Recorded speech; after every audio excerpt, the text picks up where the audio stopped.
We've all heard the statistics about small business and the rate of failure. What we don't talk about too much is why that actually occurs. Fundamentally, there's two major reasons why small businesses fail in the first 5 years. It's generally due to two things: lack of information and lack of discipline. Most businesses start from people that have got great ideas and have got some entrepreneurial spirit.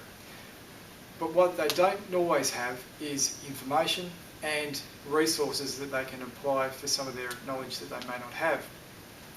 So, what we think, there's a couple of things that you can possibly do in your business which is going to allow you to reduce the failure rate. A good way of looking at that is large business. What's large business got that small business doesn't have? Obviously it's got scale, it's got infrastructure, but you can apply those fundamentals to a small business. How do we do that? Well, first of all, let's just take a large business structure. First of all, the way that a large business works is that you have a board of directors. A board of directors is there to do two things. Ultimately, it's there to look after the interests of the shareholders and ensure that they get returns on their investment. But it's really doing two things inside of that. It looks at strategy and it looks at risk. The board's there as a custodian. It then delegates its power and responsibility to generally the Chief Executive Officer. The Chief Executive Officer is there to employ a number of people with expertise and experience. Those people might be a Chief Financial Officer to look after all the finances of the business.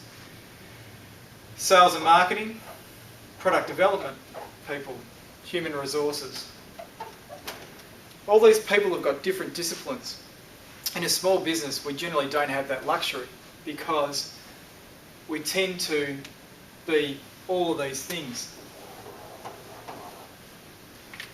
But there are things that you can do to try and ensure that you can put this type of structure in place. So what this is all about is trying to get some resource into your business will then provide you with the disciplines. Because what does a board of directors do? It meets on a monthly basis or a 6-week basis or a quarterly basis. What does it do?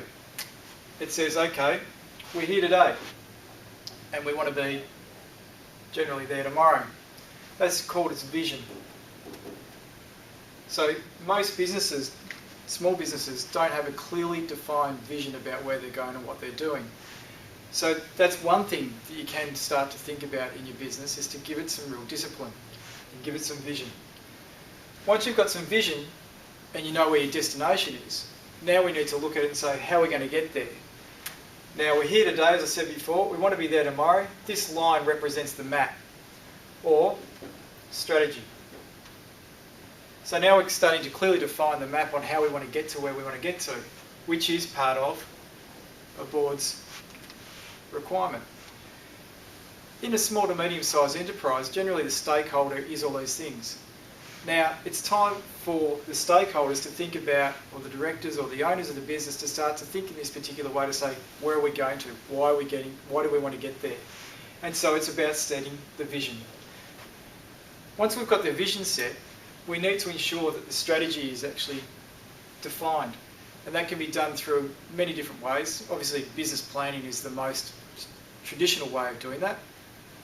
But a lot of business plans, as most people know, 80 to 100-page business plans sit nicely on the top shelf of most corporate boardrooms, and they actually don't necessarily get implemented. So it's ensuring that you actually set the strategy with an implementation plan, and it's something that's very important to do. Once you start to think this particular way, then you start to think, okay, what else do we need to do to put this all together? So we've got started to get some expertise up here. What can you do to actually get that? You've gone out into business for yourself, you might have a few other people around you. It might be well worth actually starting to find somebody who's a guru in your industry, and so therefore you might sort of ask them to come and be your business mentor. Or somebody who's got skill and expertise and experience around your business to actually start to inject some of that into that knowledge into your business. So therefore you might put together an advisory board. Okay, it might not be a traditional directorship, but it might be an advisor to you who's running the small to medium-sized enterprise. You can start to see that we're putting some information and some discipline and some resources by doing that in your particular business. Once we've got this set, which is really clearly the path that you're going towards, we need to then start to get some greater resource capability down there, because most business owners will have elements of these, but generally it's hard to find somebody who's got complete and utter exposure and abilities in each particular one of these fields and roles. So we need to start to look for some strategy around that. This is just something it's fairly easy to put into your business, but sometimes it can be pretty hard to actually find the right resources. But if you look hard enough, they're actually out there.